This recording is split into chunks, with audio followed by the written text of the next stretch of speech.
Yulee, Nassau County, Florida.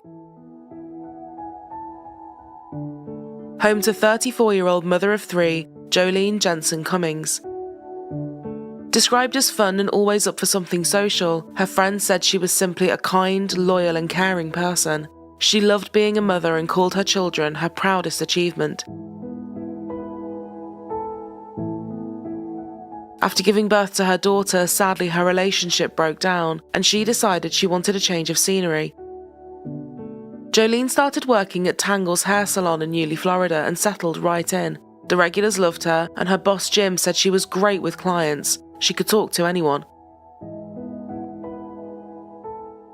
She then met her husband Jason Cummings and the pair had 2 boys. Her life was suddenly busier than ever.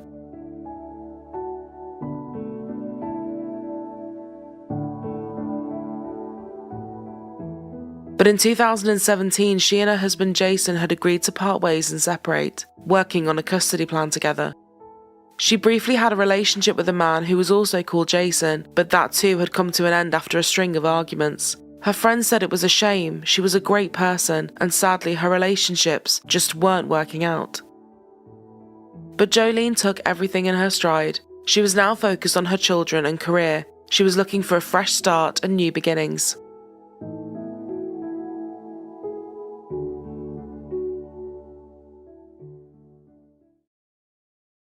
May 12, 2018.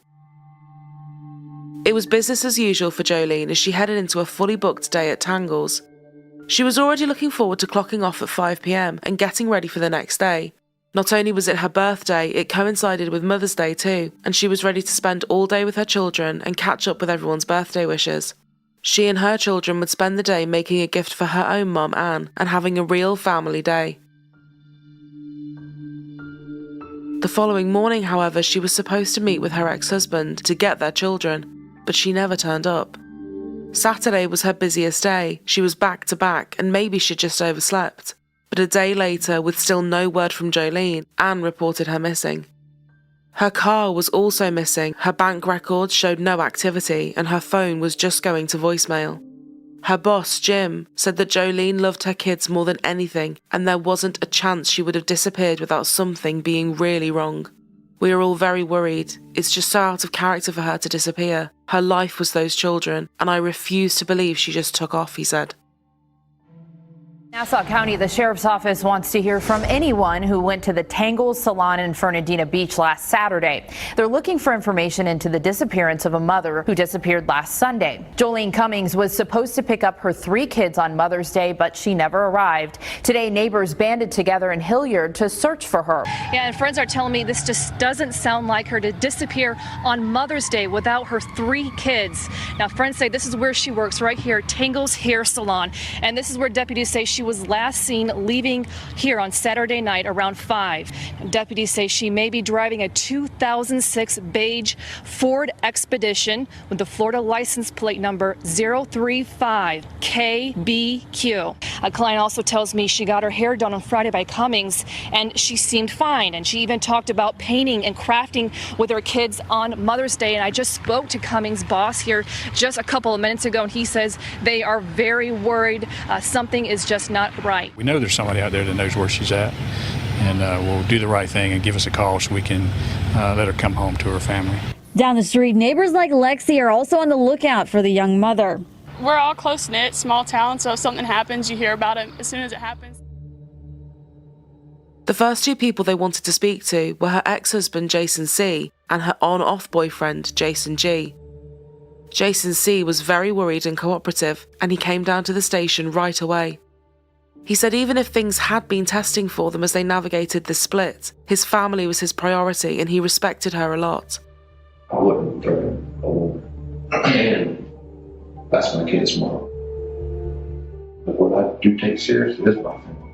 He had concerns about Jason G, calling him a junkie and saying he had heard bad things about the company he kept. He told police they could search whatever they wanted, his house, his phone, his car. He had absolutely nothing to hide. With a strong alibi and a look around his place, they were confident he was not involved. When it came to locating Jason G, however, this was more difficult. One of Joleen's neighbours said that on May 9th, just 3 days before she went missing, she had heard things smashing and Joleen shouting at her kids to shut the bedroom door. Alarm bells had gone off and she called the police. But once Jason G heard the officers coming, he bolted. This was a big lead and they realised he was actually wanted on an outstanding warrant anyway. Finally, deputies found Jason G hiding under some cardboard boxes inside a house and he was arrested for probation violations. He admitted they were involved in an argument after he showed up uninvited asking to stay. When she told him no, he got aggressive and started slamming things. Police commented on the scratches and marks on his arm, but he said they had come from playing with his dog. He said he would let them search what they wanted and he would take a polygraph as well. However, he had now lost his phone and couldn't tell them where he'd been over the last few days and therefore could not give them an alibi. When police pointed out how this all looked to them, he said he wanted a lawyer. He was named as a person of interest in her disappearance. Just a couple of hours earlier, deputies arrested Cummings' ex-boyfriend, Jason G., who had a warrant out for a probation violation. But deputies say he is not talking. Investigators say he was found near a wooded area in Hilliard, where deputies were searching Monday night after receiving a tip. They say G and several others are persons of interest in the disappearance. Frustratingly, tips were few and far between, with only a few coming in and none that led to anything. There were just so many gaps in this story. But on May 16th, investigators got their first break when they found Joleen's Ford SUV parked in a Home Depot parking lot about 2 miles away from her salon.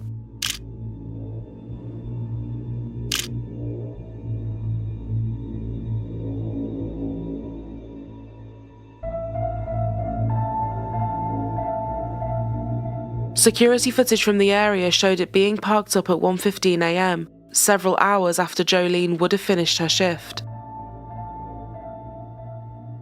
Once the car was parked up, a figure dressed all in black ran away. After following the shadowy figure from camera to camera, they finally got a very clear image. A woman in all black had walked into a gas station a few minutes later, where she asked to borrow a phone to call for a cab. She only stayed for a few minutes before leaving. It was obvious that she had been driving Joleen's car, so why park it up and leave if the intent was to steal it? The person that served her that night told the detectives it was one of the strangest conversations he'd ever had. She had spent a lot of time talking about what meth does to your body and sharing details about her night drinking with people. She talked and talked and talked before jumping into her cab.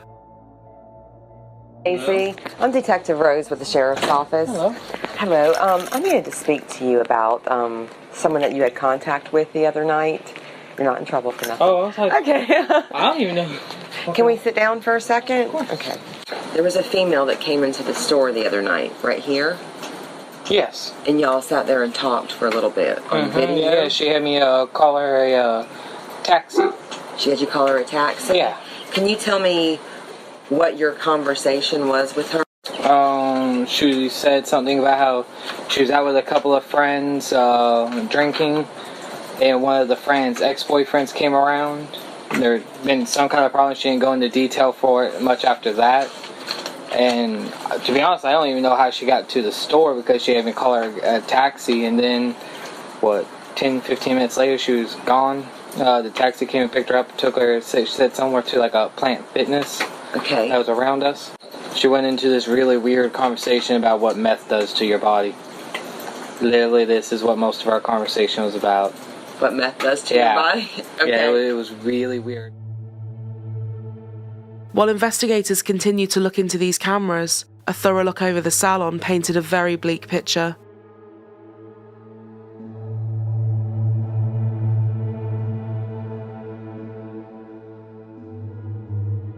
There were huge pools of blood everywhere, and even though there had been an attempt to clean it up, there was no hiding this from the luminol.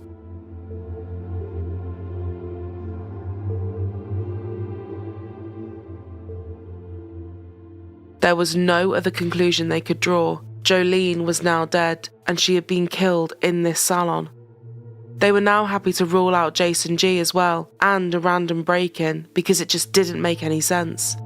The manager of the salon, Jim, showed the police the work schedule, and the last person to have been working with Joleen was another stylist called Jennifer Seibert. When investigators arrived to speak with Jennifer, she wasn't there, despite being set to open that day. Jim called Jennifer just as she was pulling into the parking lot. She took one look at the police and drove back out. She then told Jim she was quitting. They'd never see her again and she wanted her final paycheck.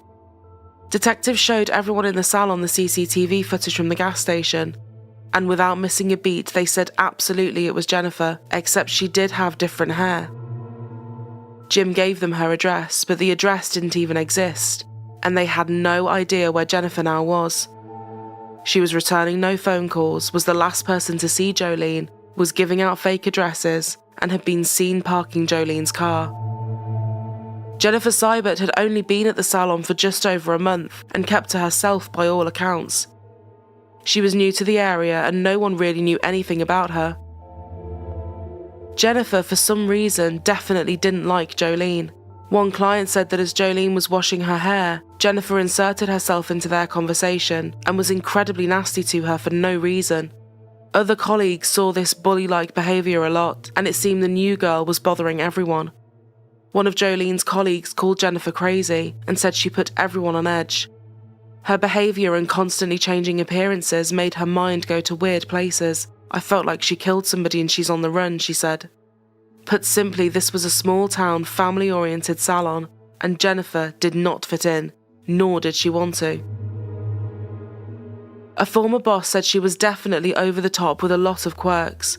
She once ate a pound of beef using her bare hands and ended up storming out, never to return, all over some sliced lemons.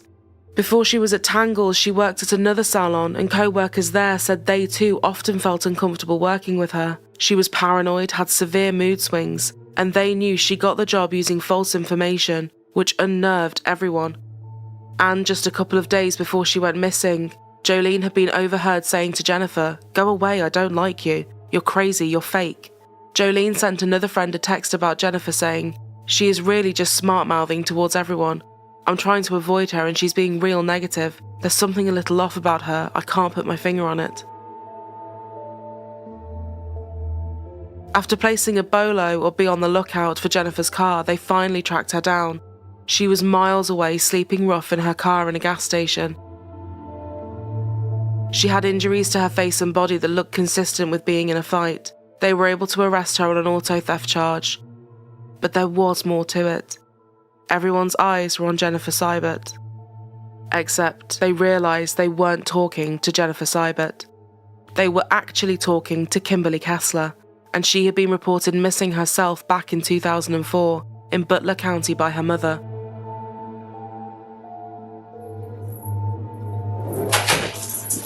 My name's Wayne, this is Charlie. We want to talk to you for a few minutes. What name do you want me to call you? Because I was talking to the detective that drove you up and he said I might have been calling you by the wrong name. When you run my fingerprints through, they come up as Kimberly Lee Kessler. I was born in May of 1968, May 9th. I am 50 years old. I've been living under this particular alias since 1999, so not quite 1999. This is dating out about 19 years. So I would prefer to be called Kim. Okay. But She was very self-assured, bordering on arrogant, loved to talk about herself, and had an answer for everything. Okay, I just want to make sure that I'm calling you by your right name. But if you run them through, I mean, the last time I got picked up was back in 1999, and I bonded out. And it took them, I don't remember, it was a couple weeks, I don't know if it was 2.5 weeks or 3.5 weeks before they actually, matched them up. Yeah, it didn't but that was 1999, so maybe it was a little bit slower then. Okay. But I don't know, there's lots of people on the face of the planet, so maybe it still takes time. They asked her why she had left town and changed her name, and Kimberly said it was to stop her ex from finding her. She had settled on the name Jennifer Seibert after reading it on a tombstone. Jennifer was actually a little girl that had been killed in a car accident. As odd as this story already was, this was far from her only name change.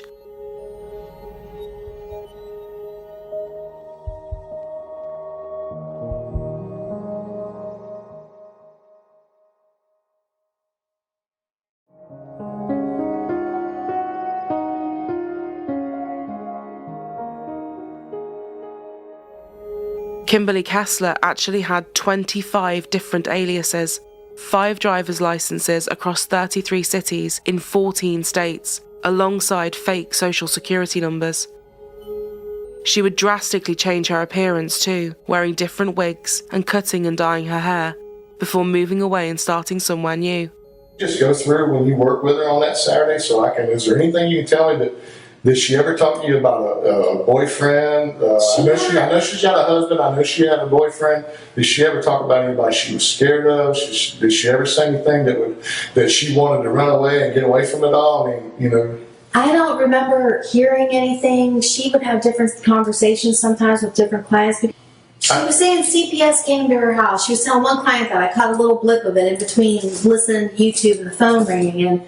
And I remember hearing her say she thought her ex-husband or her husband was doing to get out of paying child support. That's all I heard, and I don't remember ever hearing about a boyfriend ever. But then again, I don't always really pay attention. Did she tell you who she was hanging around with, or was she into anything that maybe she shouldn't have been? She would just say to me, like, you know, the time or two that she'd say, I'm just going home and having a quiet night at home, or like, I don't have the kids tonight, or, you know, whatever, I'm just going to enjoy this. She said she had no idea where Joleen could be and didn't even admit to stealing her car, despite the cameras showing she quite clearly did.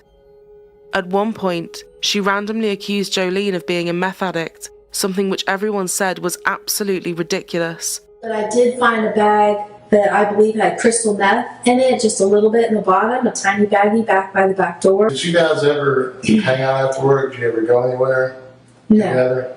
There's video of you dropping her car off at the Home Depot parking lot there in Yulee and walking across and going into the gate station and getting a taxi cab back down to, they had it listed as Dick's Wings, but it was back down there to where Tangles is, okay? And that's why you're charged with grand theft auto. And I'm not trying to trick you, I'm not trying to fool you. You're opening up to me and I'm opening up to you, okay? Mm-hmm. That's the reason you're charged with that. You're not charged with anything else, okay? But something happened to Joleen. But just as they thought they might be getting somewhere, as soon as they turned the pressure up, Kimberly wanted a lawyer. Something that you didn't plan happened, but let me tell you what we did, okay? Because I just want to be honest with you, because I think something bad happened that you didn't intend to happen, but I don't think you're an evil person. I don't think you're a mean person. I think you have done one hell of a job getting through the last 25 years. So let me reply this way, and you may not like the answer. I would like legal counsel. But this was not a problem for the police, as more CCTV was starting to fill in the gaps.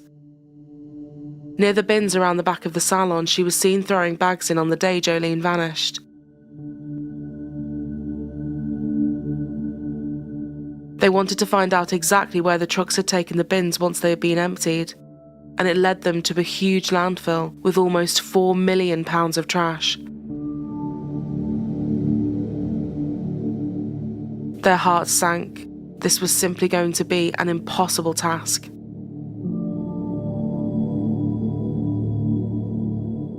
In the trees near the bins, they found the lid to a large plastic container, and when they finally got Kimberly's real address and a storage unit that she had recently rented, they were shocked at just how much they had found. Many items were covered in blood. A quick turnaround showed the DNA was a match to Joleen. And inside the rest of the container, they found Joleen's fingernail. A bag was also discovered with scissors in them, with yet more blood. Testing had now confirmed that some of the blood in the salon was a match to Kimberly as well as Joleen. They believed that the scissors were the murder weapon. More searches on Kimberly's iPhone showed that she had taken pictures of a notebook where she had written pages and pages of names. One of the names was as old as an ex-boyfriend from school. Some of them had Satan, witch, and evil written next to them. Kimberly would often write down her dreams and talk about demons, Jesus, and stalkers. Searches on her computer were for no body, no crime, female serial killers, and Joleen's name a handful of times. Her house had turned up 6 different wigs and several other phones. Speaking to more people that knew her various identities painted a picture of a violent and frightening woman. An ex-boyfriend said that she had matter-of-factly told him she shot her own cat with a shotgun, and as a child she had threatened to kill someone's brother with a baseball bat when he was sleeping.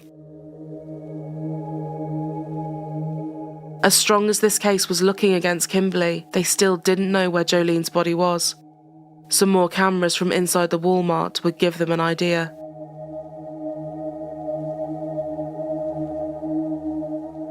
Footage showed Kimberly buying $30 worth of supplies, including ammonia, zip ties, and an electric knife.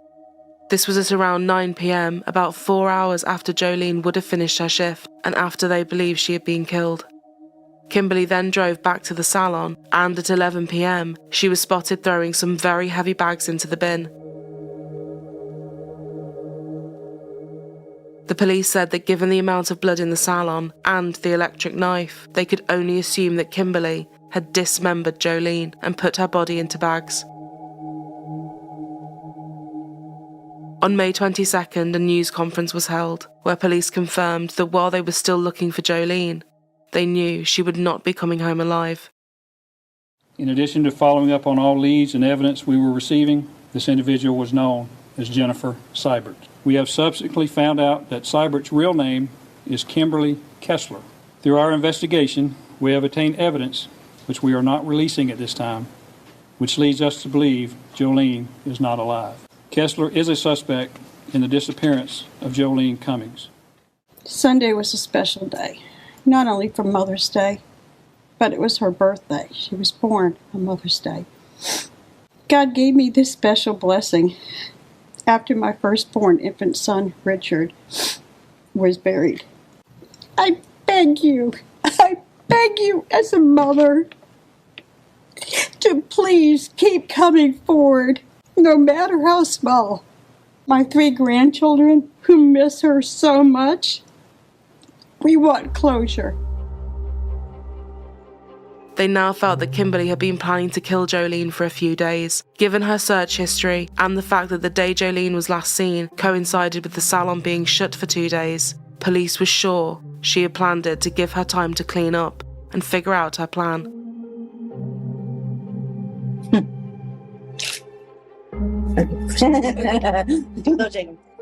Kimberly Kessler was charged with first-degree murder. And even as she sat with handcuffs on her, she was chatting and joking as if she was talking to friends. No, they feel great. You can put them on tighter if you want. Whatever you want to do. Not your mercy, so have as much fun as you'd like. From jail, she would often talk to reporters and her mother. She was still denying it all, and it seemed she couldn't care less about being in a jail cell. This is a prepaid call from Kim Kessler, an inmate at the Nassau County Jail. He told me that he thought you were involved, they think you're involved in a missing person there. So if you can or if you want to, please, bail me out and I can. I will. I'm just wondering. To my ability, I'll answer. I just got interrupted on the phone with a little message that they're going to disconnect the call again. It's kind of funny. They keep me in solitary confinement like it's a bad thing. It's heaven, girl. I love it. Tom Townsend told me today that, I was the front page of the newspaper. I'm all over the news. I guess I'm still, the talk of the town or something.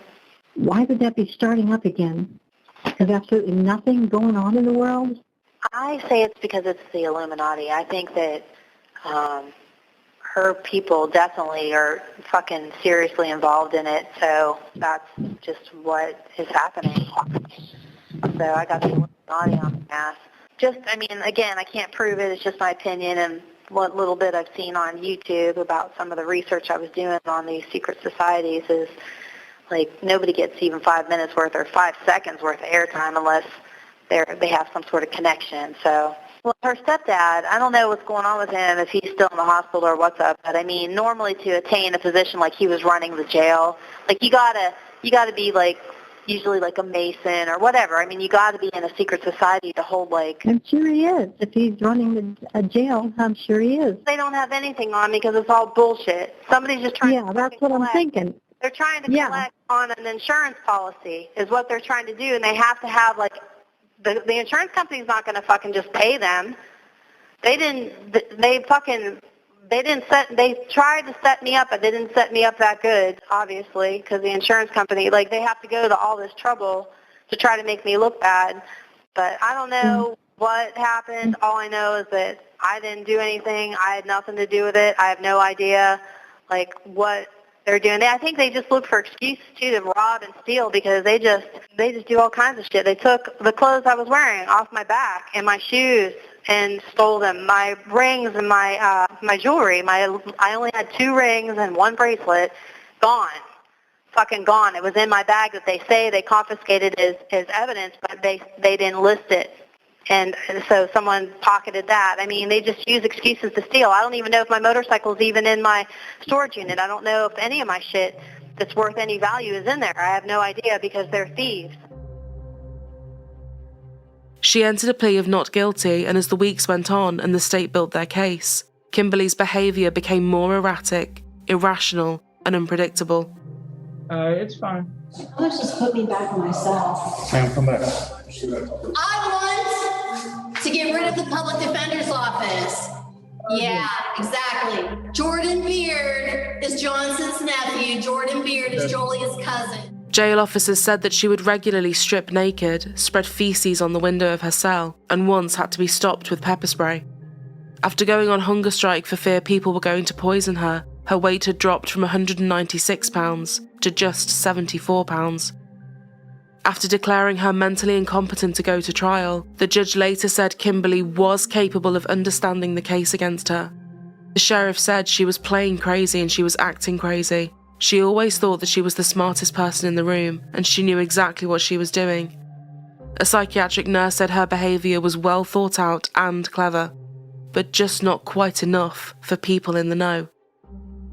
And first at 5 tonight, a high-profile murder suspect is competent to stand trial. That's according to doctors at a Florida hospital. The ruling comes just... To the relief of those that knew Joleen, 3 months later, it was eventually determined that Kimberly would stand trial.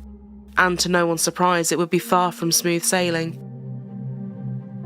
The now 53-year-old had refused to participate in any proceedings and frequently created disruptions in the court. She wouldn't even cooperate with her own lawyers anymore. The public defender's office. I refuse it.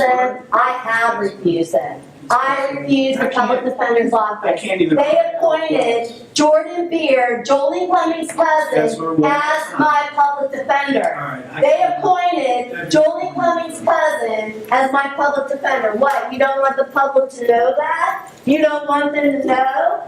Later, she has been removed from the courtroom. She will be downstairs as she's been through the proceedings thus far. But this was about justice for Joleen, and the judge would not tolerate this behaviour. Everything carried on, and Kimberly would spend most of the trial in a separate room, watching via a video link. The prosecution had a few theories about why this had all happened. One of which was that Joleen didn't trust who she thought was Jennifer. She was onto her and knew something was up.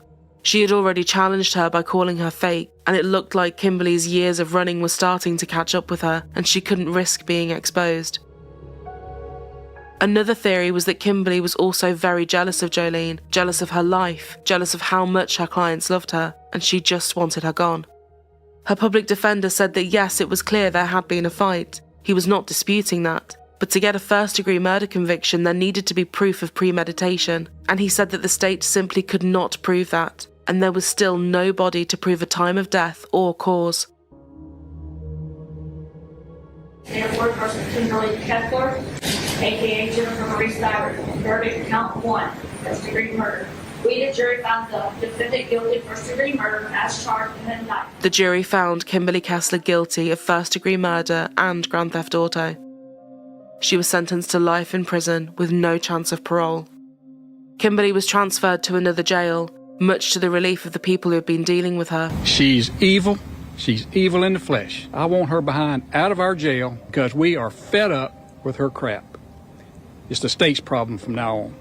I don't for 1 second believe that Kimberly Kessler, or whatever name she's going by today, I don't believe this is her first murder. We're going to celebrate. We're going to celebrate her homegoing. Because her new home for the rest of her life and until she takes her last breath.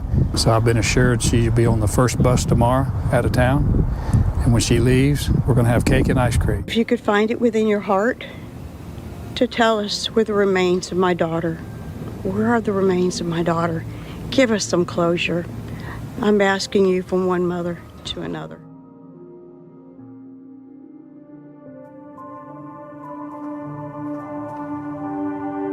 Tonight marks 411 days since Joleen Cummings was last seen in Nassau County. Joleen's remains have never been found, and sadly it seems unlikely that they ever will be. After being open 10 years, Tangle's hair salon closed its doors permanently after the company that held the lease refused to work with them anymore. But the owner and colleagues said that so much had happened that carrying on without Joleen felt too sad anyway. It would not be the same. It's too heartbreaking without Joleen at this point anyway, said the business via a statement on Facebook. Joleen's daughter now lives with her grandmother Anne, and Jolene's sons are with her ex-husband Jason. In a recorded interview, Jason said he fell in love with her because she was such a good mother to her daughter. She taught him how to be a great dad, and he makes sure their sons talk about her all the time. If you could say one more thing to Joleen, what would it be? The interviewer asked. I don't even think you'll have enough film in that camera, Jason smiled. Anne said, the world no longer feels as safe as it once did. When your child is murdered, grief is only the beginning. But she still feels her daughter, talking to her and guiding her. The children are surrounded by Joleen's pictures. While I know Joleen's soul is in heaven, I feel her spirit is here, watching over her children. Sometimes I hear her say, Mom, do this or do that. Kiss and hug the kids for me. It brings a smile to my face and tears to my eyes.